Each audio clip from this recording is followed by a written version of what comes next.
इस हफ्ते में तो हमने एक अच्छे मूव बनते हुए देखे हैं, लेकिन अगले हफ्ते की क्या रणनीति हो? अगले हफ्ता बहुत इंपॉर्टेंट होगा, क्योंकि आज फ्राइडे को जब फेड चेयरमैन अपनी स्पीच देंगे तो कुछ इंटरेस्ट रेट को लेकर इंडिकेशन करेंगे। तो चार खबरें जो कि बहुत इंपॉर्टेंट है अगले एक हफ्ते के लिए, वो एक तो यही है कि फेड चेयरमैन के जो भी आज स्टेटमेंट आएंगे उसका जो इम्पैक्ट होगा वो मंडे के मार्केट में होगा। साथ ही MSCI इंडेक्स में बदलाव 30 अगस्त से लागू होने वाले हैं। बदलाव की पहले ही MSCI ने अपनी लिस्ट जारी कर दी थी, लेकिन हम एक बार उसको फिर रिव्यू कर लेंगे।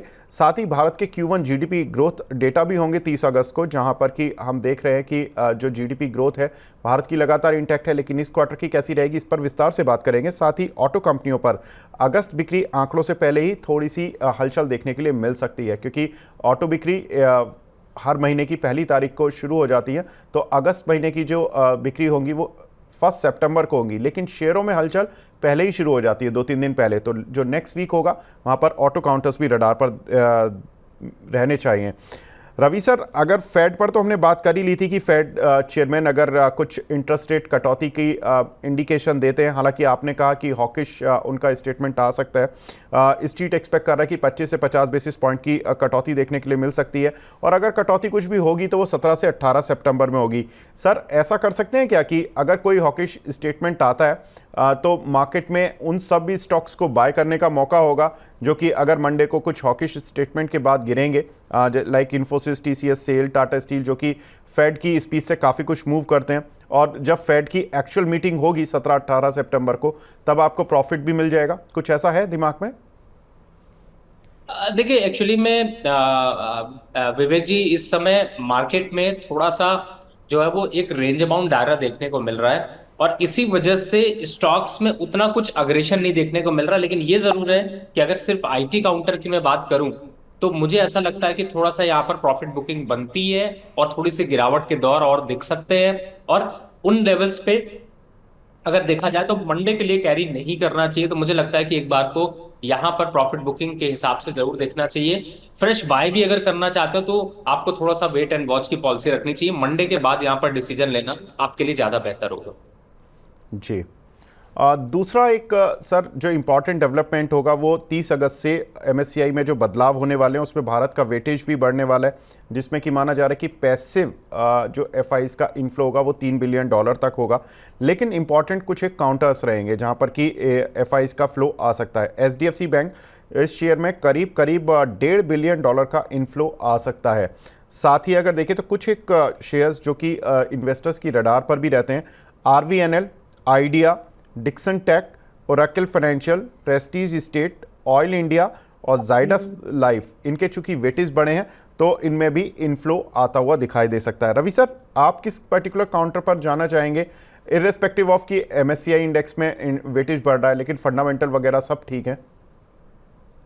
देखिए, खास तौर से अगर विवेक जी, आपने जिन स्टॉक्स को अगर मैं एक बार को रिकंसिडर करने की कोशिश करूं तो इन स्टॉक्स को ऑब्वियसली की फंडामेंटल डेवलपमेंट के साथ ग्रोथ यहां पर देखने को मिल रही है, जिसकी वजह से इंडेक्स में भी उनमें वो बदलाव साफ साफ देखने को मिल रहा है। मुझे लगता है कि आगे इसका जो इनफ्लो है वो थोड़ा सा और अग्रेसिव तरीके से बढ़ता हुआ नजर आएगा। FIIs यहाँ पर अट्रैक्शन बढ़ सकता है, और DIIs तो ऑलरेडी यहाँ पर बाय कर रहे हैं। तो इन स्टॉक्स में वैसे भी शॉर्ट की पोजीशन नहीं देखनी चाहिए। खासतौर से RVNL पे जो एक डिप्रेशन दिखाई दे रहा था वो वापस रिट्रेस होता हुआ नजर आएगा। जाइडस लाइफ, ऑयल यहाँ पर काफी अट्रैक्टिव दिखाई दे रहे हैं। तो मुझे ऐसा लगता है इन स्टॉक्स में आप शॉर्ट मत करिएगा, प्रॉफिट भी मत बुक करिए। 1-2 हफ्ते का समय दीजिए जिससे कि एक मेच्योरिटी यहाँ पर देखने को मिले, और थोड़ी सी तेजी का ट्रेंड जो है वो पूरा आपको पूरा का पूरा फायदा मिलता हुआ नजर आए। फिलहाल स्टॉक्स में अगर देखते हैं तो इन स्टॉक्स में अच्छा खासा कंसोलिडेशन चल रहा है, और ब्रेकआउट आने के भी चांसेस हैं। चाहे रीजन हो सकता है यहाँ पर एक जो इंडेक्स में शामिल हो रहे हैं प्लस जिस हिसाब से थोड़ी सी FIIs अट्रैक्शन बढ़ी है, वो भी यहाँ पर देखने को मिल सकती है। बिल्कुल। साथ ही साथ तीसरा फैक्टर रहेगा Q1 GDP ग्रोथ डेटा, जो कि 30 अगस्त को जारी होंगे। Q1 GDP ग्रोथ 6% रहने का अनुमान है, इकरा की ऐसी रिपोर्ट कहती है। साथ ही ये जो GDP ग्रोथ होगी ये 6 क्वार्टर में सबसे कम होगी वरना हम देख रहे हैं कि जो जीडीपी ग्रोथ भारत की आ रही है वो ज़बरदस्त आ रही है। इस बार चूंकि अप्रैल जून में इलेक्शन सीज़न भी था, तो कुछ हद तक जो इकोनॉमी की जो रफ्तार होती है वो थोड़ी सी स्लो हो जाती है चुनावी महीनों में। साथ ही अगर देखें तो शहरों में स्पेंडिंग भी घटी है, जिसका एक इम्पैक्ट इस Q1 जीडीपी डेटा में देखने के लिए मिल सकता है।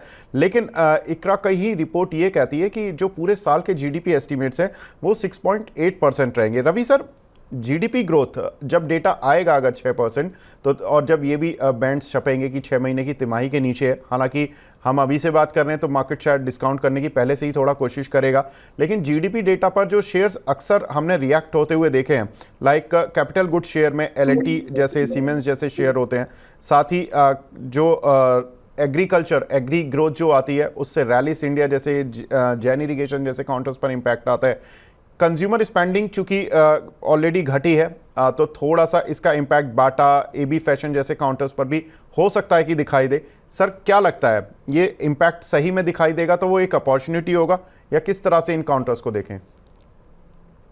देखिए, ओवरऑल अगर इस समय देखा जाए तो मुझे ऐसा लगता है कि जो जीडीपी के नंबर्स हैं वो काफी स्टेबल दिखाई देंगे, क्योंकि अगर इससे पहले अगर कोई इंडिकेशन होता तो शायद मेरे ख्याल से आरबीआई यहाँ पर थोड़े से एक्शन लेता हुआ जरूर अपने इंटरेस्ट रेट के उस पर नजर आता। दूसरी तरफ है कि जो फूड इन्फ्लेशन को यहाँ पर डिस्ट्रैक्ट किया है, या फिर ये कहे कि फूड इन्फ्लेशन को लेकर सरकार की थोड़ी चिंता जरूर थी, और उसको अब एक तरीके से देखा जाए तो थोड़ा सा जो है वो एक पटरी पर लाने की कोशिश की जा रही है। तो कहीं ना कहीं से मुझे लगता है कि जीडीपी के जो अनुमान है या जीडीपी के जो नंबर्स हैं वो एज पर एक्सपेक्टेशन आएंगे, तो बहुत ज्यादा कुछ मार्केट में हलचल होने के चांसेस कम है। हाँ, आपने जो सबसे इंपॉर्टेंट पॉइंट यहाँ पर कहा वो ये ज्यादा जरूरी है कि उसकी वजह से जो इंडिविजुअल स्टॉक्स है उनमें थोड़े मूवमेंट्स बढ़ सकते हैं। कुछ आपको इंपैक्ट जो है वो पॉजिटिव साइड पे देखने को मिलेंगे और कुछ नेगेटिव साइड पे देखने को मिलेंगे, लेकिन मोटा मोटी अगर रेशियो की बात की जाए तो मुझे लगता है 70% स्टॉक्स में उसका इंपैक्ट जो है वो पॉजिटिव देखने को मिलेगा, और 30% स्टॉक्स यहाँ पर थोड़े से करेक्ट होते हुए नजर आएंगे। तो स्टॉक स्पेसिफिक नजर रखिए, बीच बाजार के आप बाजार में बने रहिए, तो आपको ऑब्वियसली कि वो आपको डीकोड करके वहां पे स्टॉक्स के नाम भी हम लोग डिस्कस करेंगे। फिलहाल बहुत ज्यादा घबराने की जरूरत नहीं है। नंबर्स के हिसाब से अगर देखते हैं तो मुझे लगता है कि थोड़ा स्टेबल नंबर यहां पर देखने को मिल सकते हैं। जी, नेक्स्ट वीक जो सर एक सेक्टर फोकस में रह सकता है वो है ऑटो सेक्टर, जहां पर कि डेटा हालांकि 1 सितंबर को ही आएंगे, लेकिन जो मार्केट में हमने अक्सर हलचल देखी है ऑटो शेयरों में, वो ऑटो डेटा से पहले ही शुरू हो जाती है, पहले वीक में शुरू हो जाती है। अगर हम देखें तो ऑटो कंपनीज के लिए जो ये महीना रहेगा इसलिए इंपॉर्टेंट रहेगा क्योंकि अगस्त महीने में हमने देखा कि जुलाई में जिस तरह का एक मानसून रिकवर होता हुआ दिखाई दिया, और अगस्त में इसकी क्लैरिटी भी आ गई कि मानसून ठीक है, बहुत जगहों पर तो एक्सेसिव मानसून हो गया। क्या लगता है सर, रूरल डिमांड लौटेगी? कौन से काउंटर्स पर इंपैक्ट होगा? Hero MotoCorp, Bajaj auto, TVS motor, Mahindra and Mahindra, Tata Motors, Maruti, लंबी लिस्ट है सर ऑटो शेयरों की।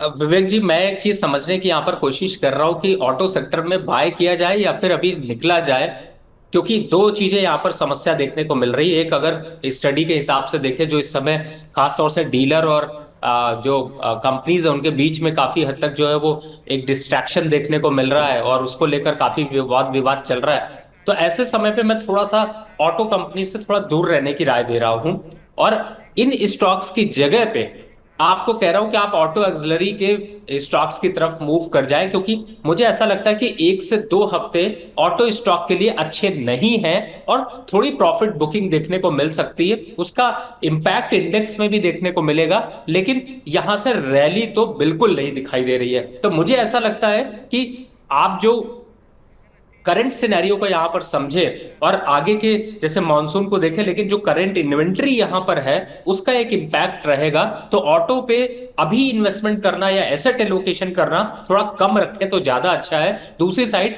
इसके वेरिएबल्स की तरफ जाएं, जैसे कि टायर की तरफ जा सकते हैं, ऑटो पार्ट्स कंपनीज की तरफ जा सकते हैं, उनमें आपको ज्यादा रिटर्न मिलने के चांसेस है। लेकिन मुझे लगता है दिग्गज जैसे कि मारुति है, टाटा मोटर है, बजाज ऑटो है, इन सब में थोड़ा प्रॉफिट बुकिंग का दौर अगले हफ्ते बढ़ सकता है। बिल्कुल, तो अगले हफ्ते प्रॉफिट बुकिंग ऑटो कंपनीज में आ सकती है, इररेस्पेक्टिव कि डिमांड रिकवरी हो सकती है फ्रॉम द रूरल फ्रंट। लेकिन यही मार्केट की स्मार्टनेस है कि जब डेटा आए तो प्रॉफिट बुक करें और डेटा से पहले अपनी पोजीशन बनाएं, ये बहुत इंपॉर्टेंट होता है।